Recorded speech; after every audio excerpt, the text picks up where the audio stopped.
Hi hello ನಮಸ್ಕಾರ ಸ್ನೇಹಿತರೆ. ಇವತ್ತಿನ ಸಂಚಿಕೆಯಲ್ಲಿ ಏನಾಗ್ತದೆ ಅನ್ನೋದನ್ನು ತುಂಬಾ ಕ್ವಿಕ್ಕಾಗಿ ನೋಡ್ಕೊಂಡು ಬರೋಣ ಬನ್ನಿ. ಇಲ್ಲಿ ಗೌರಿ ಯಾವುದೇ ಕಾರಣಕ್ಕೂ ಕೂಡ ವಿವೇಕ್ನನ್ನು ಮದುವೆ ಆಗೋದಕ್ಕೆ ಸಾಧ್ಯ ಇಲ್ಲ ಅಂತ ಹೇಳಿ ಮದುವೆ ಮನೆ ಬಿಟ್ಟು ಹೊರಡೋದಕ್ಕೆ ನೋಡ್ತಾರೆ. ಎತ್ತ ಕಡೆ ನಾವು ಕೂಡ ಗೌರಿನ ಮದುವೆ ಮಾಡ್ಕೊಳ್ಳೋದಿಲ್ಲ ಅಂತ ಹೇಳ್ತಾರೆ. ಆದರೆ ಕಾಂತಲಕ್ಷ್ಮಿ ಅವರಂತೂ ತನ್ನ ಮಗಳನ್ನು ಒಪ್ಪಿಸೋದಕ್ಕೆ ಟ್ರೈ ಮಾಡ್ತಾರೆ. ತನ್ನ ಮಗಳ ಹತ್ರ ಕ್ಷಮೆ ಕೇಳ್ತಾರೆ. ಜೊತೆಗೆ ಹಸಿಮಣೆ ಹೇರಿರ್ತಕ್ಕಂಥ ಮಗಳ ಮದುವೆ ನಿಂತು ಹೋದರೆ ಖಂಡಿತ ಅವಳ ಭವಿಷ್ಯ ಹಾಳಾಗುತ್ತೆ ಅಂತ ಹೇಳಿ ದೀನಬಂಧು ಫ್ಯಾಮಿಲಿ ಹತ್ರ ರಿಕ್ವೆಸ್ಟ್ ಮಾಡ್ಕೋತಾರೆ. ಬಟ್ ಯಾವುದಕ್ಕೂ ಕೂಡ ಮನ್ನಣೆ ಕೊಡ್ತಾ ಇರ್ತಕ್ಕಂಥ ದೀನಬಂಧು ಫ್ಯಾಮಿಲಿ ಅಲ್ಲಿಂದ ಹೊರಟೋಗುತ್ತೆ. ಇತ್ತ ಕಡೆ ಕಾಂತಲಕ್ಷ್ಮಿ ಅವ್ರಿಗೆ ಎದೆ ಇಟ್ಕೊಂಡು ಬಿದ್ದು ಹೋಗ್ತಾರೆ. ತನ್ನ ಮಗಳೇ ಮದುವೆ ಆಗಲಿಲ್ವಲ್ಲ, ಇಂಥ ಬದುಕೋದು ಬೇಡ ಅಂತ ಅನ್ಕೋತಾರೆ. ಅಷ್ಟರಲ್ಲಿ ಏನಾಯಿತು ಅಂತ ಮತ್ತೆ ದೀನಬಂಧು ಫ್ಯಾಮಿಲಿ ವಾಪಸ್ ಸಾಧ್ಯ ಆಗುತ್ತೆ. ಮತ್ತೆ ಕಾಂತಲಕ್ಷ್ಮಿ ಅವರು ಮದುವೆ ಮಾಡ್ಕೊಳ್ಳಿ ನನ್ನ ಮಗಳನ್ನ ಅಂತ ಕೇಳ್ಕೋತಾರೆ. ಇವ್ರದ್ದು ಇದೇ ರೀತಿ ಇದ್ರೆ ಇನ್ನೊಂದು ನಾಟಕ ಮಾಡಿ ನಮ್ಮನ್ನ ಮದುವೆಗೆ ಒಪ್ಪಿಸ್ಬಿಡ್ತಾರೆ ಅನ್ಕೊಂಡಂತ ದೀನಬಂಧು ಫ್ಯಾಮಿಲಿ ಮತ್ತೆ ಅಲ್ಲಿಂದ ಹೊರಡುತ್ತೆ. ಅಷ್ಟರಲ್ಲಿ ಗುರುಗಳು ಬರ್ತಾರೆ.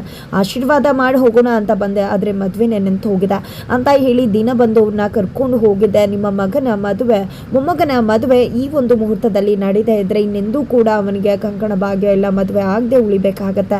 ಸಮಸ್ಯೆ ಏನಾಯಿತು ಅನ್ನೋದನ್ನು ಬಿಟ್ಟು ಮದುವೆ ಮಾಡುವುದಕ್ಕೆ ಯೋಚನೆ ಮಾಡಿ ಅಂತ ಹೇಳ್ತಾರೆ. ಹಾಗಾಗಿ ದೀನಬಂಧು ಹಾಗೆ ಅವರ ಹೆಂಡತಿ ಇಬ್ಬರು ಕೂಡ ತನ್ನ ಮೊಮ್ಮಗ ವಿವೇಕನ ಹತ್ರ ಕೇಳ್ಕೊತಾರೆ, ನಿನ್ನ ಮದುವೆ ಆಗಲೇಬೇಕು, ಇಲ್ಲಾಂದರೆ ನಿನ್ನ ಮದುವೆನೇ ನಡೆಯೋದಿಲ್ಲ, ಆ ಹುಡುಗಿ ಕೂಡ ಒಳ್ಳೆಯವಳಿದ್ದಾರೆ ಅಂತ ಹೇಳಿದಾಗ ಯಾವುದೇ ಕಾರಣಕ್ಕೂ ಆ ಮದುವೆ ಆಗೋದಕ್ಕೆ ಸಾಧ್ಯ ಇಲ್ಲ, ನಾನು ಮದುವೆ ಆಗದೇನೆ ಉಳಿದು ಬಿಡ್ತೀನಿ ಬೇಕಿದ್ರೆ, ಬಟ್ ಅವಳನ್ನ ಮದುವೆ ಆಗೋದಿಲ್ಲ ಅಂತ ಹೇಳಿ ವಿವೇಕ್ ಹೇಳಿದಾಗ ಆ ಹುಡುಗಿ ಹಸಮಣೆ ಏರಿ ಆಲ್ರೆಡಿ ನಿನ್ನ ಜೊತೆ ಎಲ್ಲ ಶಾಸ್ತ್ರ ಮುಗಿಸಿ ಅರ್ಧ ಮದುವೆನೇ ಆಗೋಗಿದೆ, ತಾಳಿ ಕಟ್ಟೋದಷ್ಟೇ ಬಾಕಿ ಇರುವುದು, ನೀನೇನಾದರೂ ಈಗ ಅವಳನ್ನು ಮದುವೆ ಆಗದೆ ಇದ್ದರೆ ಅವಳ ಶಾಪ ನಮ್ಮನ್ನು ತಟ್ಟದೆ ಬಿಡುವುದಿಲ್ಲ, ನನ್ನ ಮೊಮ್ಮಗ ಮದುವೆ ಆದ ಅನ್ನೋ ಖುಷಿಯಲ್ಲಿ ನಾವು ಜೀವ ಬಿಡ್ತೀವಿ, ಇಲ್ಲ ಅಂದರೆ ಖಂಡಿತ ಅದೇ ದುಃಖದಲ್ಲಿ ನಾವು ಜೀವನ ತಕ್ಕೋಬೇಕಾಗತ್ತೆ ಅಂತ ಹೇಳಿದಾಗ ಇಲ್ಲಿ ವಿವೇಕ್ ಅಜ್ಜಿ ತಾತನಿಗೋಸ್ಕರ ಮದುವೆಗೆ ಒಪ್ಕೋತಾರೆ.